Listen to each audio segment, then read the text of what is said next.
Well, we've taken a look at the Neapolitan sixth chord, and let's move on now to the augmented sixth chord. And note that, well, I guess the first thing I'll say is the way, at least at this stage, the best way to think about the augmented sixth chord as a chord of substitution is that it substitutes for a 4 chord in first inversion. Let me show you how to basically, from the 4 chord, create an augmented sixth chord. And through that, we'll actually talk about why it's called an augmented sixth chord. But first, let me play this progression so you have it in your ear.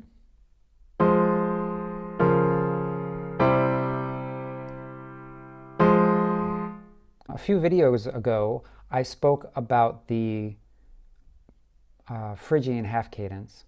And were this a cadence, this is a perfect example of a Phrygian half cadence, where we go 4 in first inversion to 5.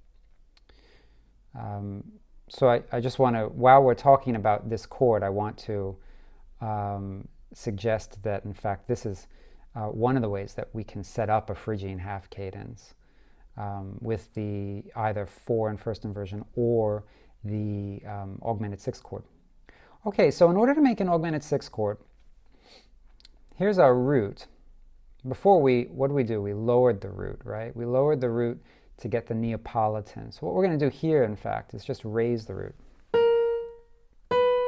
Like this. Let me play these two next to each other so you can hear the difference.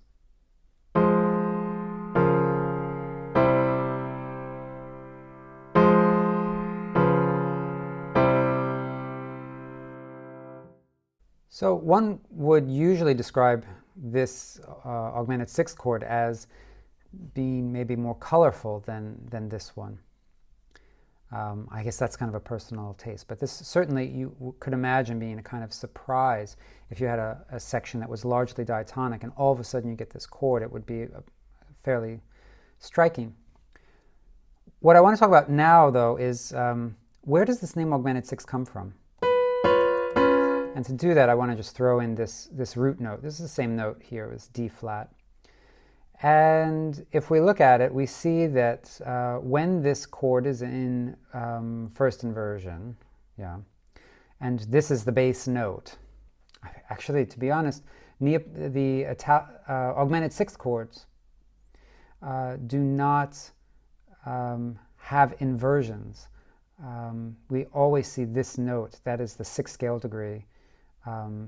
The sixth scale degree is always viewed as the root note or the bass, the note that should appear in the bass, even though what it yields is a chord that looks like some kind of first inversion chord. But the name augmented sixth simply comes from this. When you raise this to get the sound of the augmented sixth, you cause an augmented sixth interval to occur between this lowered sixth scale degree and this raised fourth scale degree. And that's where the name comes from. Now, to be clear, I should add in something, though, and that's this. There are actually 4 types of augmented sixth chords, and I'll talk about 3 of them. This one is called an Italian augmented sixth. So now I can actually do the harmonic analysis. We have 1, and we get, I forget how to get this, Italian.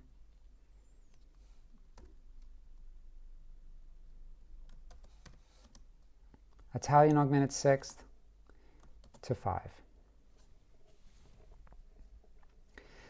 This is the Italian augmented sixth.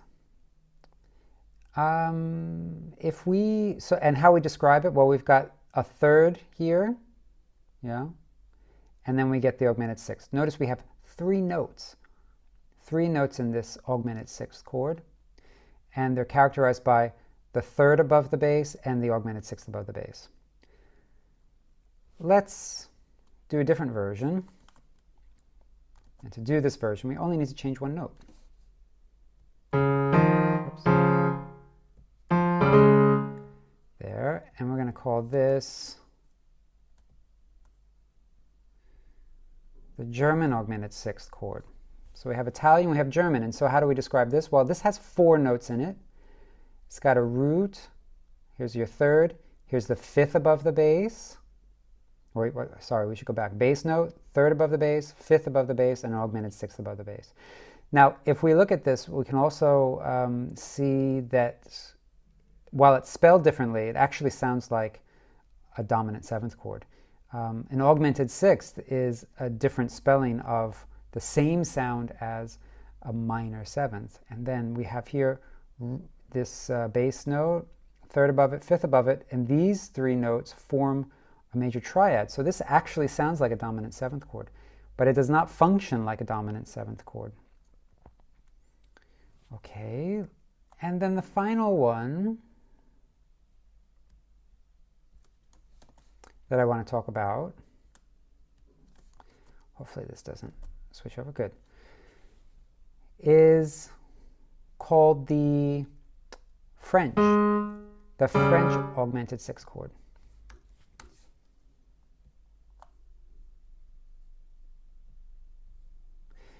And it's spelled like this, and it's characterized by, here's your bass note, here's the third above that bass note, here's the fourth above it, and note this is an augmented fourth, and then this augmented sixth above the bass.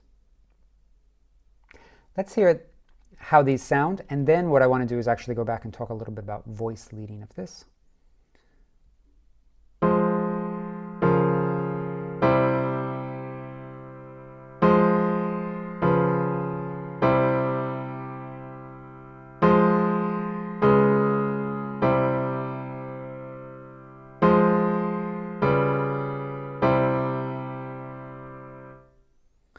So they all sound slightly different from each other. Did you notice my parallel fifths here? So this is a good place to do the same thing we did with the Neapolitan chord. Oh, now it switches. Okay, good. Let's go down here.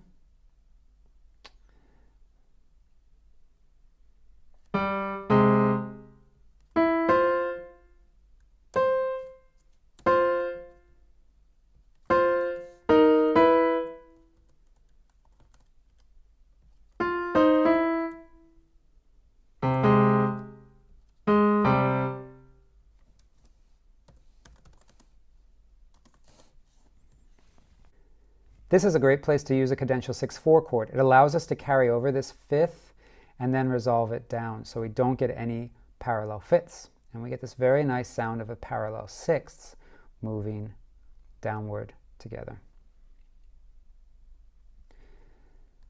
Well, that's one issue about voice leading these chords. But that's an old issue, right? I mean, we know that we need to worry about parallel fifths. The main thing you need to understand about voice leading any kind of augmented sixth chord is the following. This lowered sixth scale degree, that's the base of the augmented sixth chord, it needs to resolve down by a semitone to the fifth scale degree. This raised fourth scale degree, which is the augmented sixth away from this, away from the bass, that needs to resolve upwards. That needs to resolve upwards to the fifth scale degree. So if we abstract this a little bit, we just look at those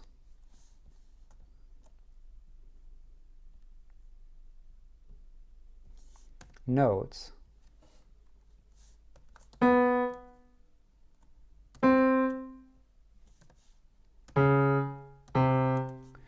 We see we get the augmented sixth and they move outward into an octave. This is really an important feature of this. It's also the reason why this does not function like a dominant seventh chord. I want to go back, this German augmented sixth.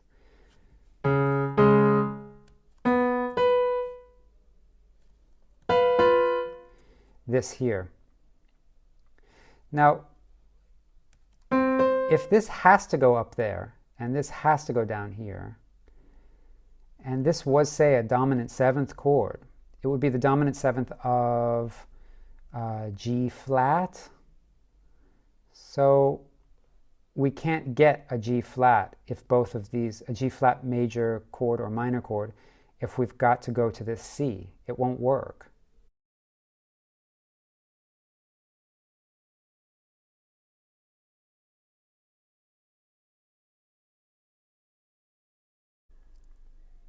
if it was really a dominant seventh chord,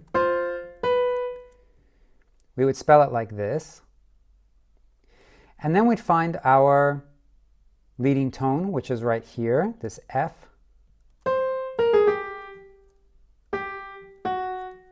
And we resolve it the proper way to the tonic. And we'd find our fourth scale degree, which is right here. And we resolve it.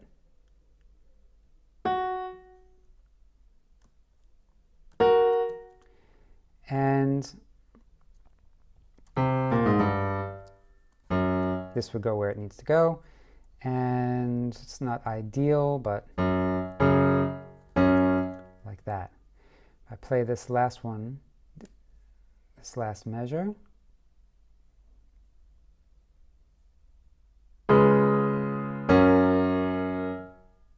Something like that. Oh no, that's awful. Look at this. This is Fits by Country Motion.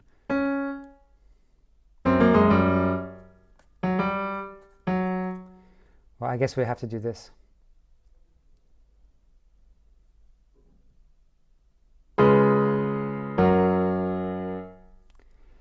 But if we respell this,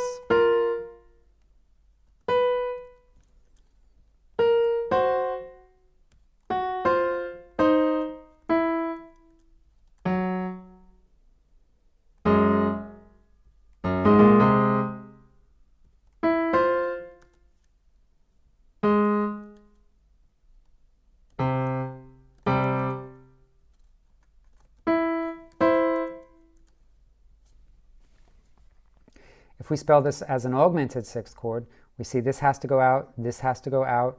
We keep it common tones. We get a 1, 6, 4. And then we get the 5, the resolution to the 5 chord.